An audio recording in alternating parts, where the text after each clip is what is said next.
Y'all read the title? Let's just jump right in. Quick summary for those living under a rock. Shiny Pokemon are the same Pokemon we all know and love, just with a change in color and much more rare than your typical 9 to 5 Pokemon. Shiny Pokemon were introduced in Gen 2 and have been a fan favorite mainstay ever since. A mainstay that, I must say, I'm sadly getting more and more numb to. Finding a shiny Pokemon used to be this huge deal. A random 1 in 8,192 chance of hearing that sparkle sound that would give you goosebumps. In the past, players could go a decade or more without even seeing a shiny, let alone catching one, kinda giving them a special type of allure to them. In recent times, that's all changed, and in my mind, I think it's starting to negatively affect the franchise. As previously stated, the odds of finding a shiny Pokemon in Gens 2 through 5 at random used to be 1 in 8,192. Black and White 2 introduced the shiny charm. After the player obtains the shiny charm, the odds drop to about 1 in 2,731. The following games, Pokemon X and Y, odds were cut directly in half, dropping them to 1 in a 4,096 chance without the shiny charm, and a 1 in 1,365 chance with it. Don't get me wrong, the base odds being lowered isn't the worst thing. Heck, after years of countlessly playing through Gens 2 to 5, I didn't find my first random shiny until 2020. Yes, I did say fine, because I crit killed it, and yes, I am still butthurt, thank you for asking. Now, I don't mind the odds going down.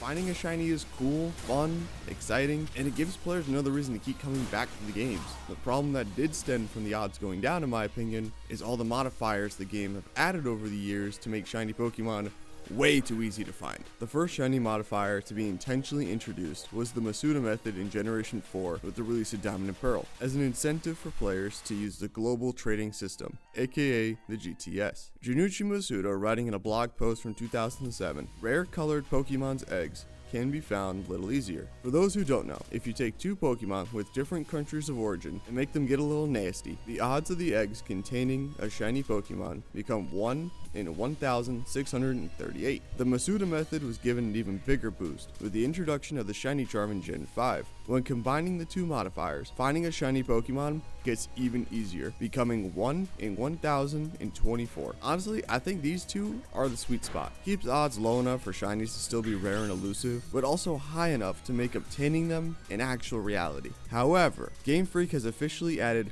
way too many modifiers to the series. Ultra Wormhole rides make finding a shiny a 1 in 127 chance. Dynamax base odds are 1 in 300, but once the shiny charm is added, it raises to a 1 in 100. That's insane for a game mode that contains most of the series' legendary Pokemon. Mass Outbreaks and Legends of Arceus can get as high as a 1 in 141 chance, and Sandwich Hunting in Scarlet and Violet goes up to a 1 in 512 chance when paired with a Mass Outbreak. Heck, Legends ZA literally has Find a Shiny as a mission in some of the wormholes, giving the player a guaranteed shot at a shiny encounter. Donuts also provide Sparkling Powers level 1 and 2 that give higher chances of finding shinies as well. I would say that it's starting to feel like the games are just giving away shiny Pokemon, but like, they have been. Don't get me wrong, free shinies aren't the worst thing. A shiny giveaway here and there isn't bad. The shiny Gyarados found at the Laker Rage has always been a fan favorite, and even though the encounter is free, players still have to play through most of the game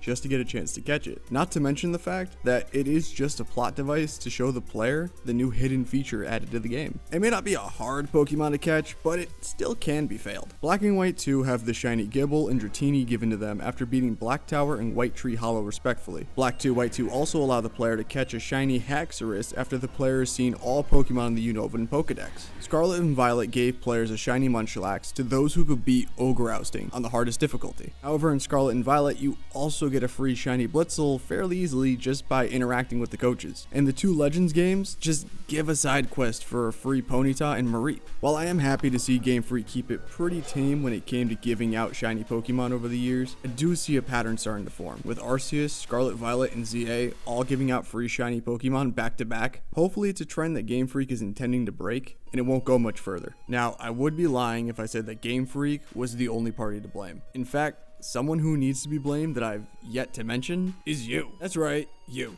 The shiny hunter who clicked on the rage-baited title, shitty Canva or AI-made thumbnail, and probably already left some not-so-nice comments down below. I was talking with some friends who are new and longtime players of the games, and funny enough, unprompted, one of them flat out said, "I don't like how easy it is to get shinies now. It feels like they're just giving them away." Shout out Jimmy, who didn't know I was making this video when he said that, but he does now. So if he doesn't send a, "Hey, you mentioned me," then I'll know he lied to my face and you're a bad friend, asshole. Continuing on the conversation, another friend was very quick to mention shiny hunters. From my experience and memory, shiny hunting really blew up in Generation 6. It felt like every video and stream that popped up in my feed was some YouTuber screaming, crying, and just plain losing their shit for views.